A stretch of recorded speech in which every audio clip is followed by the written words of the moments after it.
Hello class 10। Welcome our channel learn with Besu. Class 10, आज मैं आप लोगों के पहले चैप्टर के प्रश्नोत्तर लाई हूँ। ये वो प्रश्नोत्तर हैं जो आपकी बुक में नहीं मिलेंगे, ये परीक्षाओं में आए हुए प्रश्नोत्तर हैं। तो इनको थोड़ा ध्यान से आप लोग अगर देखेंगे और पढ़ेंगे और नोट भी कहीं करेंगे तो कर लीजिएगा। मैं इन क्वेश्चन को इसलिए आपके पास रख रही हूँ क्योंकि ये कई बार परीक्षा में आ चुके हैं, तो आपके हेल्प के लिए ये सहायक होंगे। इस तरह से मैं अलग अलग चैप्टर के अलग अलग प्रश्नोत्तर आपको परीक्षा उपयोगी देती रहूँगी, ताकि आप जो ये लॉन्ग क्वेश्चन है सब्जेक्टिव, उसमें आपको दिक्कत ना हो। तो चलिए ज़्यादा समय नहीं लेते हैं और आते हैं अपने अगले टॉपिक पर और देखते हैं हम लोग आज प्रश्नोत्तर में आपको क्या क्या मिलेगा सूरदास के चैप्टर से। और हाँ, प्लीज़ मेरे चैनल को लाइक शेयर और सब्सक्राइब जरूर करिएगा। तो मिलते हैं यहाँ पर। देखिए, पहला प्रश्न आपका है, उद्धव तुम हो अत बड़भागी में किन लोगों पर व्यंग है। ठीक है, एक क्वेश्चन है, उद्धव तुम हो अत बड़भागी में किन लोगों पे व्यंग है। सूरदास के माध्यम से, सूरदास इसके माध्यम से क्या कहना चाहते हैं। ठीक है, ये क्वेश्चन है। ये क्वेश्चन जो है ये आपकी बुक में नहीं रहेगा, आपकी कॉपी में नहीं रहेगा। ये अलग से, मतलब अलग जो क्वेश्चन आंसर होते हैं उनसे है और ये परीक्षाओं में ईयर बाय ईयर आते रहे हैं। तो इसको देख लीजिए आप लोग। इसका उत्तर भी मैंने यहीं पे दे दिया है आप लोगों को, इसको अच्छे से पढ़ लीजिएगा या फिर नोट डाउन कर लीजिएगा। इस काव्यांश में कृष्ण के प्रेम से वंचित लोगों पर व्यंग है। जिन लोगों ने भगवान से कभी प्रेम नहीं किया उनका जीवन व्यर्थ है। वे जीवन के सबसे मूल्यवान अनुभव से वंचित रहे हैं। वे अभागे हैं। प्रभु प्रेम में चाहे कितनी भी तड़प और साधना हो, किंतु जीवन को सार्थकता उसी से मिलती है। ठीक है, ये इसका आंसर हो गया। चलिए देखते हैं अगला प्रश्न। अगला प्रश्न क्या है आपका, सूरदास अबला हम्भोरी गुर चाटी ज्यों पागी में गोपियों की कौन सी मनोदशा प्रकट हुई है।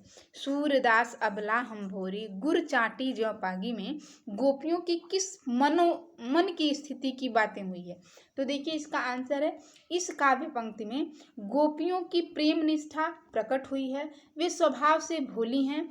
वे प्रेम में हानि लाभ या खोए पाए की परवाह नहीं करती हैं। वह तो सच्चे मन से कृष्ण के प्रेम में लिप्त हो गई हैं। मन ही मन उन्हें अपना असली उनके मन ही मन उन्हें अपने इस व्यवहार पे गर्व है।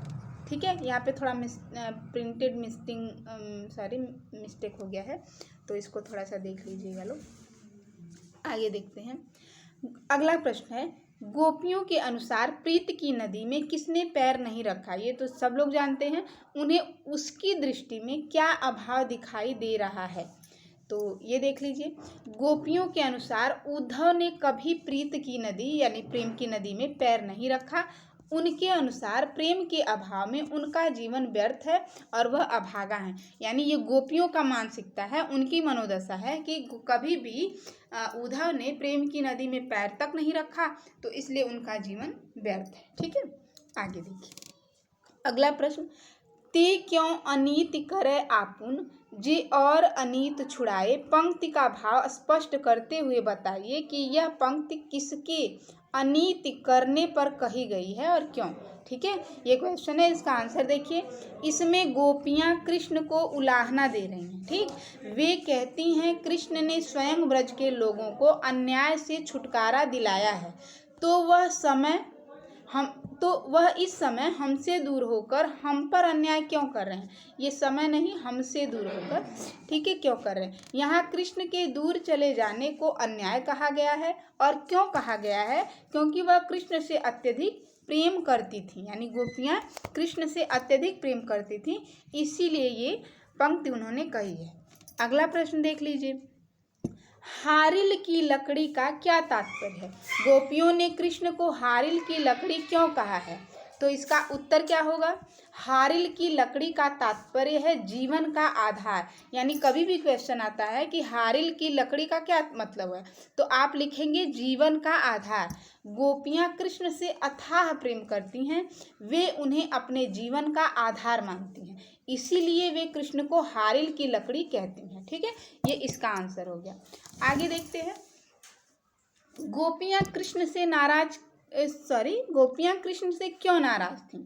तो उत्तर देखिए इसका, गोपियाँ कृष्ण से इसलिए नाराज थीं क्योंकि जब आने का समय आया तो वे स्वयं न आकर अपने मित्र उद्धव को भेज दिए, जिसने उन्हें कृष्ण की बातें करने की बजाय, यहाँ वजह है तो वजह नहीं, बजाय योग संदेश की बातें करना आरंभ कर दी। यानी उद्धव आए तो उन्होंने कहा कि कृष्ण के प्रेम में मत डूबिए, आप लोग योग का संदेश सुनिए, योग की बातें सुनिए। तो इसीलिए जो है गोपियाँ नाराज थी। ठीक है, तो यहाँ पे अब हम लोग देख लेते हैं।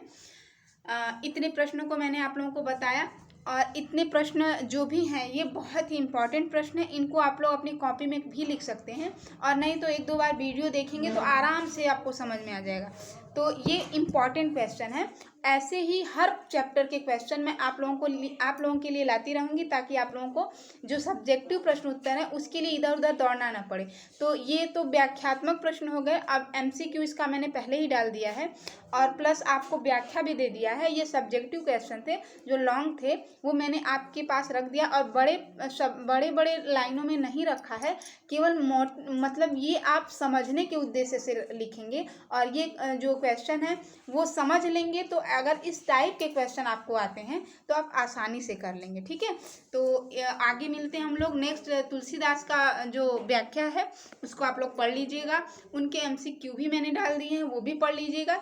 नेक्स्ट आप लोगों का प्रश्न उत्तर यानी सब्जेक्टिव क्वेश्चन आंसर में जो इम्पॉर्टेंट है, जो आपकी NCERT बुक में है वो तो आपको मिल ही जाएगा, बट जो अदर से मतलब दूसरे तरह से आता है परीक्षा उपयोगी प्रश्न, वो आपको ढूंढने पे बहुत कम मिलेगा।